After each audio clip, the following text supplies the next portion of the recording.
It's Tuesday morning po. Magandang tanghali, magandang gabi sa bawat isa. Pastor Kiko po ng Love of Peace Valenzuela. Pwede po ba tayong magsimula na sa ating pong devotion? Tayo pong lahat ay manalangin. Nawa napanood niyo po yung ating pong morning devotion. Napakaganda patungkol sa ang angkla ng buhay. I-replay niyo po. Hallelujah. Lord, maraming salamat po, Panginoon, sa pagkakataong ito. Patuloy kami nagpapasalamat sa iyo dahil ikaw ay mabuti sa aming pong mga buhay. At ito na naman po yung pagkakataon na matuto kami ng iyong salita. Pero bago ang lahat, patawad po sa lahat ng aming pagkakamali at kasalanan. Nagsisisi po kami sa lahat ng ito. Linisin mo po ang aming kaisipan at ang aming puso. Patuloy mo baguhin ang aming buhay, ang aming karakter, ang aming pag-uugali. Wasakin mo ang gawa ng kaaway patuloy sa aming buhay, sa aming pamilya at sa aming komunidad. Patuloy po, O Diyos, na matuto kami ngayong araw po na ito. Mangusap ka, Banal na Espiritu, ikaw po ang aming maging tagapagsalita ngayon.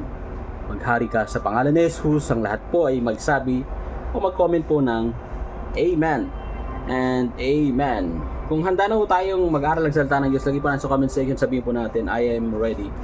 I am ready. I am ready. Ang pag-uusapan po natin ngayon ay pinamagatan po nating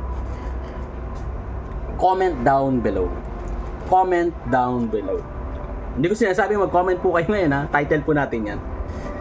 Colossians chapter 4 verse 6. Colossus 4:6.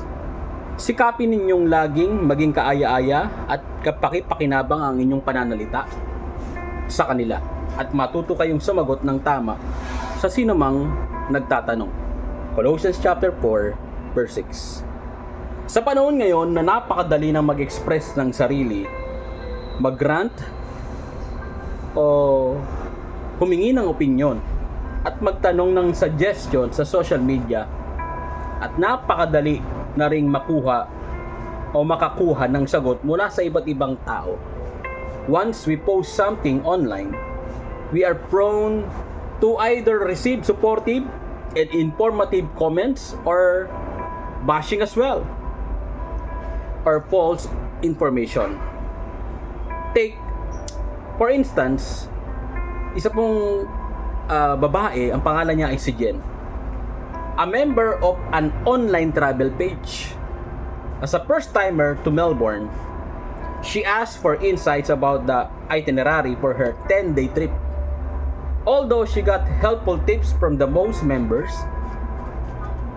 nakakuha rin siya ng mga discouraging comment about the cost, time, and her lack of proper planning. And one comment even reads, "Te, may Google. Try mo naman."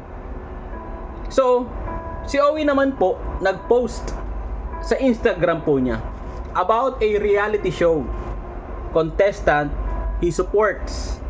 In just a few minutes, inulan siya ng bashing from netizens who do not agree with his choice. Some opinions, in fact, are hurtful kasi naging personal attack na nga kay Owie at naging smear campaign pa against the contestant. Even Pam, who posted about being hospitalized, woke up the next morning with comment likes, "Puro ka work, yan tuloy, buti nga sa'yo. Sumugod ka siguro sa ulan kagabi, kaya ka nagkasakit. And nagpapabaya ka kasi. Di mo iningatan yung sarili mo."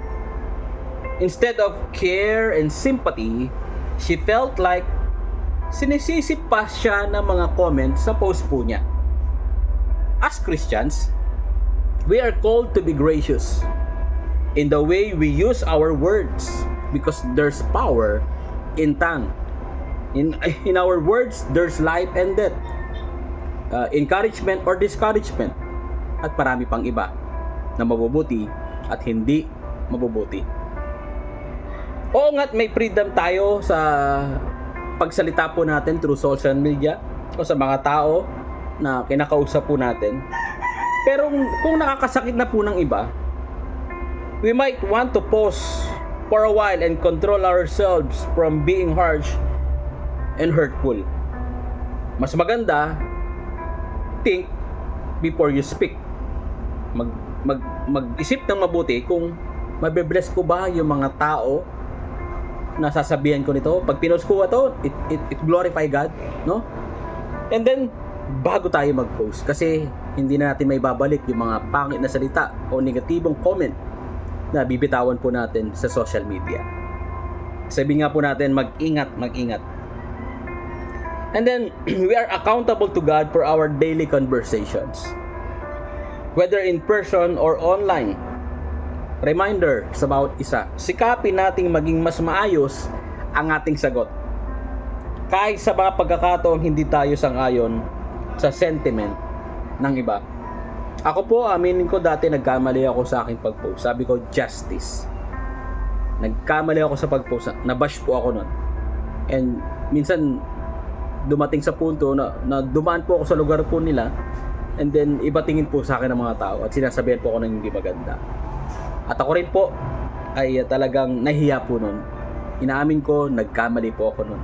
Kaya naging wise na po ako sa pagpa-post sa social media at hindi basta-basta magsasalita ng kung ano-ano. Mas magandang i-post yung salita na lang ng Diyos para walang problema. Heavenly Father, tayo po yung manalangin po. Sabihin po natin sa Panginoon, no? Heavenly Father, I ask you to always remind me to be more careful in how I express myself. Please help me to be more loving of others, even if I do not agree with their beliefs. Lord, tame my tongue at patuloy na maging maayos po ang aking pananalita at ito'y maging pagpapala sa marami. Sa pangalan ni Jesus, ang lahat po ay magsabi at mag-comment na Amen and Amen. Magandang araw po sa inyong lahat. Ingatan po natin na magsalita na hindi maganda sa kapwa. Ako po, ang ginagawa ko ngayon pag nagpa-post, yung mga kakilalang tao, mga vloggers, sinasabi ko na lang, Jesus loves you. Kahit hindi maganda yung post nila, sinasabi ko, Jesus loves you. I will pray for you. Hindi na po yung mali yung ginawa mo, mali sinabi mo, mali yung post mo, di ba? Mahal ka ng Panginoon. Mahal ka ng Panginoon. I will pray for you. Amen? Kasi pagka kinontra mo yon, sinabihan mo siya, mali yan, baka mabash pa, baka magkaroon pa ng problema. No, mas maganda, mahal ka ng Panginoon. Yun na po sabihin po natin. Kaya ito po yung challenge po natin. This week, as you come across posts online that do not align with your conviction, try to hold your tongue and stop yourself from rudely commenting. No? Don't comment down below. If the words na ipapost natin is harsh and hurtful, think twice or thrice before you post or you click or you speak. To God be the glory. Amen? Tandaan, you must comment. You can comment down below, but never be below the belt. Okay? Tayo pong lahat ay manalangin. Lord, maraming salamat po na bless po kami sa iyong salita. Patawarin po kami that sometimes nakakapagsalita kami ng hindi maganda sa kapwa. O nakakapag-post kami, nakakapag-comment kami ng nakakasakit sa kapwa. Minsan parang disrespect na po ito. Pero sa pagkakataong ito ang aking pong panalangin, patuloy kaming matuto ng iyong salita. Lord, tame our tongue, Lord God. Lord, yung mga pinapost po namin, nawa, it will bring glory to you and encouragement to others and inspire others. And we must post your word, the preaching, or the encouragement or prayers sa bawat isa. I pray na aming pong social media, ito po ay maging platform for the kingdom of God. To spread the gospel, spread the love, spread the good news, spread encouragement, at patuloy, O God, baguhin mo kaming lahat. Lord, I pray sa lahat na may sakit po ngayon, ang aking deklarasyon, ikaw na nakikinig o mahal mo sa buhay may sakit, in the name of Jesus, be healed today, in Jesus' name. And by the stripe of Jesus, you are already healed by faith. Claim it in Jesus' name. I pray for financial breakthrough. Yung pagpapala ng Diyos uulan at raragasa sa buhay mo, sa pamilya mo, sa negosyo ninyo, at sa ministry na kinabibilangan po natin sa pangalan ni Jesus. More tithes and offering, Lord God, in Jesus' name. Maraming salamat din po, Panginoon, sa lahat ng may depression, anxiety attack.